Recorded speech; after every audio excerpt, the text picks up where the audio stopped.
Shalom Bapak Ibu yang dikasih oleh Tuhan, kembali kita dalam renungan. Kita sehat, kita kuat. Salam sejahtera buat semuanya dimanapun saudara berada saat ini. Mari kita angkat satu pujian, kita menyembah Dia dan kita belajar firman-Nya kembali. Percayalah, jalan bersama Yesus pasti ada sukacita. Dengan iman percaya ya, kita pujikan pujian ini. Haleluya. Jalan bersama Yesus pasti ada sukacita. Amin. Jalan bersama Yesus, hatiku kan sejahtera. Amin. Percaya saudara. Oleh karena kasih-Nya, hidupku selalu bahagia. Amin. Oleh karena cinta-Nya, damai di hatiku. Amin. Hanya karena cinta kepada Yesus ada damai. Mau saudara lebih dalam untuk mencintai dan mengasihi Dia. Haleluya. Tidak ada yang lain.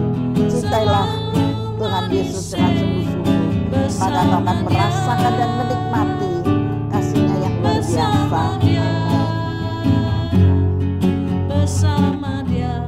Bersama Dia sungguh manis. Amin. Jalan bersama Yesus pasti ada sukacita. Amin.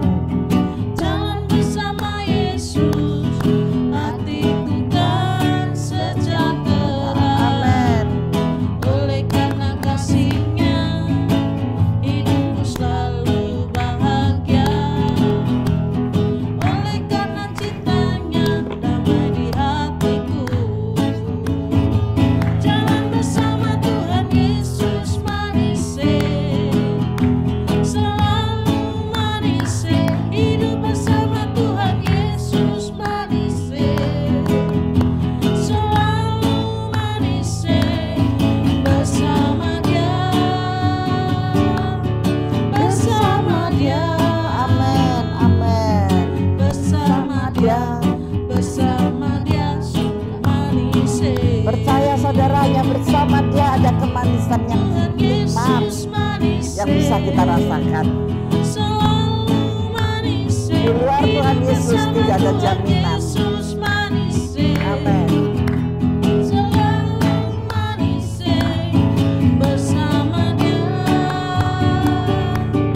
bersama Dia, bersama Dia, bersama Dia sungguh manis. Amin. Amin. Bersama Dia, bersama Dia, bersama Dia, bersama Dia sungguh manis. Bersama Dia kita bisa merasakan kenikmatan. Bersama Dia, wow, haleluya. Bersama Dia, bersama Dia selalu manis. Haleluya. Siapa yang mau lebih lagi melekat kepada Tuhan, kau akan menikmati manis yang dari sorga mengalir di dalam kehidupan saudara. Jangan ragu lagi untuk terus lebih lagi dan lebih lagi melekat kepada Yesus yang kita sembah. Oh Yesus, terima kasih. Haleluya. Haleluya. Terima kasih Tuhan. Terima kasih Bapa. Haleluya. Haleluya. Haleluya. Yesus, Yesus, kami bersyukur ya Bapa. Haleluya, haleluya. Hidup bersamamu penuh kenikmatan ya Bapa. Kami mau lebih lagi melekat kepadamu Yesus. Bapa, terima kasih. Kami rindu Bapa untuk lebih lagi tinggal di dalam Engkau, melekat di dalam Engkau Bapa. Kami rindu itu Bapa, kami rindu. Mampukan kami Bapa untuk tetap melekat kepadamu. Terima kasih ya Allah Roh Kudus, terima kasih. Kasih dan kemurahan-Mu Tuhan selalu ada di dalam setiap kami. Saat ini kami mau duduk manis mendengarkan apa yang Kau ajarkan bagi kami melalui firman-Mu. Terima kasih Bapa, terima kasih Tuhan. Haleluya, amin. Mari Bapak Ibu Saudara kita masuk dalam firman Tuhan ya. Kita lanjut dari yang kemarin.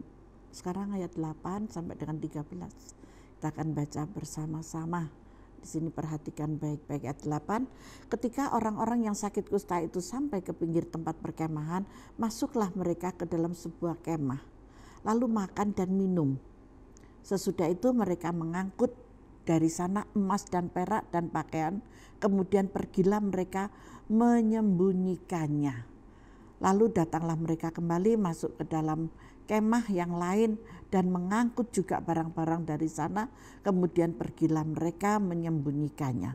2 kali ya. Lalu berkatalah yang seorang kepada yang lain, tidak patut yang kita lakukan ini. Hari ini ialah hari kabar baik, tetapi kita ini tinggal diam saja. Apabila kita menanti sampai terang pagi, maka hukuman akan menimpa kita. Jadi sekarang marilah kita pergi menghadap untuk memberitahukan hal itu ke istana raja, bertindak ya. Mereka pergi lalu berseru kepada penunggu pintu gerbang kota itu dan menceritakan kepada orang-orang itu, katanya kami sudah masuk ke tempat perkemahan orang Aram dan ternyata tidak ada orang di sana dan tidak ada suara manusia kedengaran, hanya ada kuda dan keledai tertambat dan kemah-kemah ditinggalkan dengan begitu saja. Para penunggu pintu gerbang menyerukan dan memberitahukan hal itu ke istana raja. Sekalipun masih malam, raja bangun juga lalu berkata kepada para pegawainya, baiklah ku terangkan kepadamu apa maksud orang Aram itu terhadap kita. Mereka tahu bahwa kita ini menderita kelaparan, sebab itu mereka keluar dari tempat perkemahan untuk menyembunyikan diri di padang sambil berpikir, apabila orang Israel keluar dari dalam kota, kita akan menangkap mereka hidup-hidup, kemudian kita masuk ke dalam kota. Lalu salah seorang pegawainya menjawab, baiklah, kita ambil 5 ekor dari kuda yang masih tinggal di dalam kota ini. Tentulah keadaannya seperti seluruh kalayak ramai Israel yang sudah habis mati. Itu biarlah kita suruh saja orang pergi supaya kita lihat. Nah, Bapak Ibu yang dikasih oleh Tuhan, ketika Tuhan menyatakan kuasa ya, ketika Tuhan menyatakan kuasanya, maka sebagai orang percaya dan beriman kepada Kristus kita harus berbuat sesuatu. Ketika Tuhan itu mau menyatakan kuasanya, kita harus berbuat sesuatu. Saudara beriman, tetapi iman tanpa disertai perbuatan adalah mati. Ada tindakan seperti mereka tadi, dia bertindak ke pintu gerbang itu. Kalau kita kembali pelajari bagaimana ketika bangsa Israel keluar dari tanah Mesir, ada satu perintah Tuhan untuk ditaati. Amin. Mereka harus bekerja, berjalan dan melangkah sesuai gerak dari awan. Mengapa? Karena setiap siang yang panas mereka disertai oleh tiang awan, dan setiap malam yang dingin mereka disertai oleh tiang api. Artinya awan akan terus berjalan bersama dengan mereka di siang hari dan api akan berjalan bersama mereka di malam hari. Nah, dari sana inilah agenda dari Tuhan sendiri. Ketika Tuhan menyatakan kuasanya, kita harus bergerak dan bertindak bersama Tuhan. Kalau saudara diam dan saudara kembali pada kubangan yang sama, saudara nggak akan mengalami mukjizat. Tetapi ketika Tuhan ingatkan dan saudara mau bertindak, saudara beralih, saudara mengambil satu keputusan yang benar, maka Tuhan akan memberkati engkau lebih dan lebih. Kalau engkau akan kembali, engkau akan mendapati celaka dan celaka. Mari Bapak Ibu, kita harus peka untuk firman Tuhan ini, terus belajar dalam kepekaan. Jangan semau gue, jangan karena aku gak enak itu, aku enak di zona nyaman, itu hal yang salah. Tuhan sudah memberikan tiang awan dan tiang api untuk menyertai saudara dan saya. Nah, untuk itu di sini mau saya beritahukan, saudara harus mengerti dan memahaminya. Hidup ini bukan dipimpin oleh kehendak dan kemauan kita, tetapi kitalah yang dipimpin oleh kehendak dan rencana Allah yang sempurna. Tinggal saudara mau apa enggak. Ketika Tuhan yang memimpin saudara, saudara lebih suka mengambil yang mau dipimpin oleh Tuhan atau mengambil dari keputusan saudara sendiri. Kalau dari pimpinan Tuhan, saya yakin dan percaya sampai pada akhir hidupmu ada jaminan yang luar biasa. Tetapi kalau kehendak saudara sendiri, pasti akan mengakibatkan suatu kefatalan. Karena Tuhan itu sempurna adanya dan memberikan yang sempurna buat kehidupan saudara. Paham dengan apa yang saya katakan ini? Jadi kalau Tuhan sudah merencanakan A, ya udah itu ambil gitu. Jangan dibolak-balik A atau B ya, atau C ya, A, B. Ya sudah berputar di kubangan itu aja gitu. Tetapi kalau saudara mau mengambil satu keputusan yang Tuhan berikan, percayalah, masa depanmu akan tampak gemilang-gemilang dan engkau diberkati dengan luar biasa. Kau akan menikmati mujizat demi mujizat. Kusta-kustamu semua akan dilenyapkan oleh Tuhan. Asalkan kita bisa memahami apa yang menjadi kehendak Tuhan.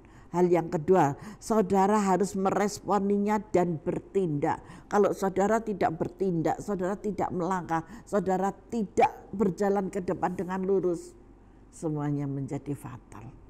Hal yang ketiga, saudara harus berjalan dalam rencana Tuhan. Tujuannya untuk apa sih? Ya untuk menutup pintu sehingga kita tidak memberi kesempatan kepada iblis. Kalau enggak, saudara akan ke sana, iblis yang akan masuk dan saudara akan ketipu. Kalau saudara sudah ketipu iblis, akhirnya saudara tidak akan pernah merasakan berkat yang dari Tuhan. Justru masalah yang besar yang akan menimpa saudara.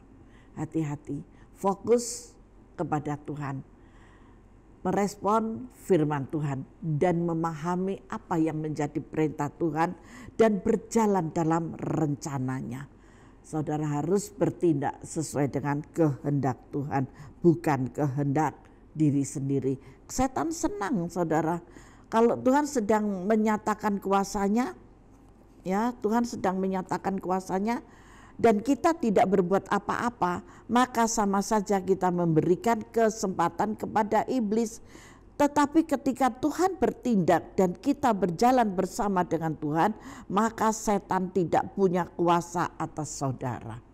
Saudara kalau sudah dilepaskan, saudara sudah dibebaskan dari segala ikatan-ikatan kustamu, itu saudara harus melangkah dan bertindak, mengambil satu keputusan yang benar, keputusan yang pasti. Supaya apa? Supaya saudara terlepas dari kuasa jerat si iblis ini gitu. Karena Tuhan sudah bertindak buat saudara. Maka setan tidak punya kuasa atas saudara. Ingat, setan sedang dengan orang-orang yang cinta Tuhan tetapi tidak mau berjalan dalam kehendak Allah. Itu adalah setan. Setan itu paling menggoda itu kepada orang yang dekat dengan Tuhan, pelayan-pelayan Tuhan. Hati-hati ya, hati-hati jadi pelayan-pelayan Tuhan. Jangan sampai engkau terjerat oleh iblis. Saudara harus merespon firman Tuhan, saudara harus lebih intim dengan Tuhan. Nanti fatal tuh, apalagi yang belum menikah itu. Cari jodoh yang benar-benar anak yang takut akan Tuhan. Bukan cuman casingnya aja yang cinta Tuhan, tapi dalamnya rusak, isinya setan tok. Ya, saudara harus mengerti dan memahami ini. Bangun anak-anak muda, bangun semua. Setan senang sekali dengan orang-orang yang berkata cinta Tuhan, tetapi tidak mengerti dan memahami saat di mana Allah melawan dengan kemuliaannya. Nggak ngerti karena isinya kan cuma setan. Sudah diberkati ya nggak diberkati aja katanya. Itu karena mereka adalah golongan iblis. Iblis itu kan kurang aja. Tetapi kalau anak Tuhan, hal yang sedikit dia mensyukuri akan itu. Ini firman. Firman loh yang mengajarkan kepada kita ini. Ini dengan tulisan catatan yang ada ini ya. Saya baca dengan jelas sekali loh di sini ini. Setan senang dengan orang-orang yang berkata cinta Tuhan tetapi tidak mengerti dan memahami saat dimana Allah melawat dengan kemuliaannya. Karena itu ketika Allah sedang melawat, maka kita harus berbuat sesuatu. Kita harus ikut dengan kegerakan Allah sehingga kita tidak memberi kesempatan kepada iblis. Saudara harus seperti itu. Amin. Saudara bisa memahami ini. Kalau saudara tidak mengikuti kegerakan Tuhan, iblis yang merajalela dalam hidupmu, fatal itu sampai di hari tuamu. Hati-hati ya. Hal yang keempat, saudara harus mengerjakan apa yang Tuhan kehendaki, bukan yang apa saudara kehendaki, tetapi apa yang Tuhan kehendaki. Banyak orang berhari-hari ini berpikir sedang melayani Tuhan, tetapi yang sebenarnya adalah sedang melayani cita-citanya sendiri. Hati-hati. Hidup Kristen adalah sebuah kesadaran bahwa bukan kehendak kita yang jadi, tetapi kehendak Tuhanlah yang terjadi dalam hidup saudara. Itu kekristenan, ya, itu Tuhan menuntun kepada setiap kita anak-anaknya supaya saudara itu mendapat berkat sampai di masa tuamu. Saudaraku yang terkasih, Tuhan berkenan atas orang-orang yang melakukan sesuatu ketika Allah berfirman, ketika Allah menyatakan kuasanya, dan juga ketika Roh Kudus mengingatkan kita. Karena itu jangan kita tinggal diam saja, tetapi kita harus bertindak, kita harus berani untuk melangkah. Saudara sudah dibebaskan, saudara sudah ditolong, jangan masuk dalam kubangan yang sama, saudara akan menjadi fatal. Karena di dalam kubangan yang sama, di sana bukan tempat yang menjadi rencana Tuhan, tetapi iblis sedang menyeret saudara ke dalamnya. Sadarlah akan hal itu, sadarlah. Bu, kalau seandainya saya sudah terjadi gimana? Ya itu tanggung jawab kalian gitu ya. Tanggung jawab kalian harus mempertanggungjawabkan di hadapan Tuhan, dan ada harga yang saudara bayar. Bertindak dengan benar, meminta pengampunan dan bertobat supaya Tuhan mengabulkan doa saudara, dan saudara akan menjadi berkat dan diberkati oleh Tuhan. Amin. Saudara harus jadi berkat dulu. Di mana? Di keluargamu, di sekelilingmu, di tempat pelayananmu, di perkuliahanmu mungkin juga, di pekerjaanmu. Banyak hal saudara harus menjadi berkat, dan setelah itu saudara akan diberkati. Berikanlah. Kenapa harus menjadi berkat?